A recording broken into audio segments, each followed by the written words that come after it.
16 বছর যে ঈদ কাটাচ্ছি এবার এরকম শান্তিময় পারি নাই। সকালে ঘুমিতে উঠছি, ওঠার পরে মসজিদে গেছি, নামাজ টামাজ পড়িয়া আবার আইসা শুয়েছিলাম। যাদের চোখের বিনিময়ে 16 বছরের ক্ষমতাসীন একটি সরকারের পতন হয়েছে তাদের ঈদ কেমন কাটলো? দর্শক, আমরা রয়েছি জাতীয় চক্ষু বিজ্ঞান ইনস্টিটিউটে। এখানে যারা জুলাই আগস্টে আহত হয়েছেন তাদের অনেকেই ছুটি পেয়ে গিয়েছেন, তবে এখানে দুজন রোগী যারা রয়েছেন তাদের গুরুতর অবস্থা এবং তারা কিন্তু এখানে ঈদ করেছেন। তাদের সাথে কথা বলবো।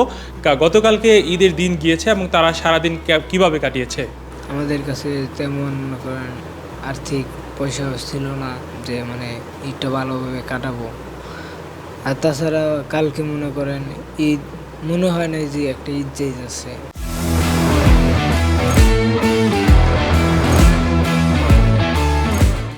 স্বাভাবিক একটা দিনের মতনই আর কি লাগছে।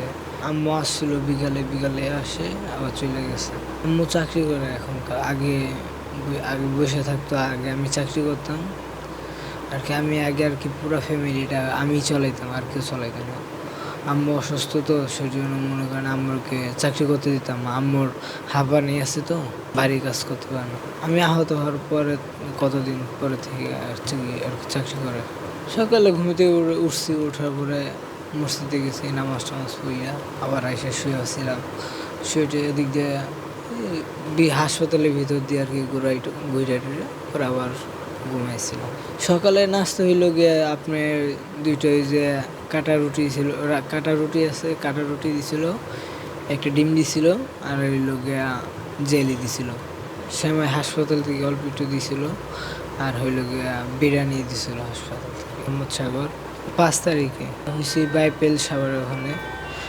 আমাদের ফ্রেন্ডের সাথে মিছিলে নামছিলাম। মিছিলে নেওয়ার পরে এই যে আপনাদের উপরেতে, ছাদের উপরেতে ফায়ার করছিল। ফায়ার করার পর আমাদের 2টা ফ্রেন্ড মারা গেছে, আর বাদ বাকি ফ্রেন্ড যারা ছিল আর অনেক গুরুতরভাবে আহত হয়েছে। 16 বছর যে ঈদ কাটাচ্ছি এবার এরকম শান্তিময় পারি নাই। বাল বাচ্চা, মেয়ে, মা তাদের মুখ দেখাতে পারি নাই। অসুস্থ বিদায় আজকে আপনার চক্ষু বিজ্ঞানে পড়ে আছি। ডাক্তার সিরিয়াস ক্লিস, এর জন্য তারাও আমাদের ছুটি দেয় না, আর আমরা 24 ঘন্টা রেস্টে থাকতে বসছি।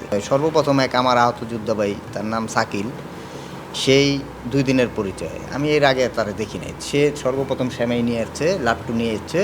এটাই ইনশাল্লাহ তারে দেও একটা উছিল আল্লাপাক তরবেতে পাঠাইছে, উনি আসছে, এটা সর্বপ্রথম বিসমিল্লাহ করলাম। এরপরে দুপুরের দিকে ভারপ্রাপ্ত চেয়ারম্যান তারেক রহমান সাহেবের নির্দেশনায় ফল আছে না, মাশাল্লাহ ভালো, ওইখানে আপেল, কমলা, যা একটা থিং, অনেক সুন্দর একটা পাতি, অনেক বড়, সে এখানে পাঠাইছে, ওই ফল পাইছিলাম। এরপরে আমাদের যে প্রতিনিধি যারা যে কাজ করে, তারা এই সারাদিনে আয়া দেখে নাই যে জামাল, সাগর, তোমরা কেমন আছো, তোমাদের চোখ কী বিষয়, তাদের পাই নাই। এখন এই যাত্রাবাড়ি বিএটিসি ভবনে এনে আমরা অনেক আন্দোলন হচ্ছি।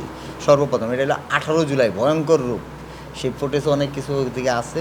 তো তখন তো আমার বিএটিসি ভবনের সামনে সিরিয়াস মর্মান্তিক, ওইখান থেকে নিয়ে আমার এক পর্যায়ে যারা ছাত্র জনতা, পাবলিক, আর ওদের বাজারটা ছিল, ওইখানে নিয়ে টেবিলে শোয়া রাখছি। আমি টেবিল থেকে গাড়িও পায় না, কেমনে কী করবো। প্রায় 20 লিটার একটা চার দোকান, এই চার দোকানে এখনও খোলা আছে। আপনি ঠিকানা দিয়ে দেন, যাইবেল গেলে খবর পাইবেন।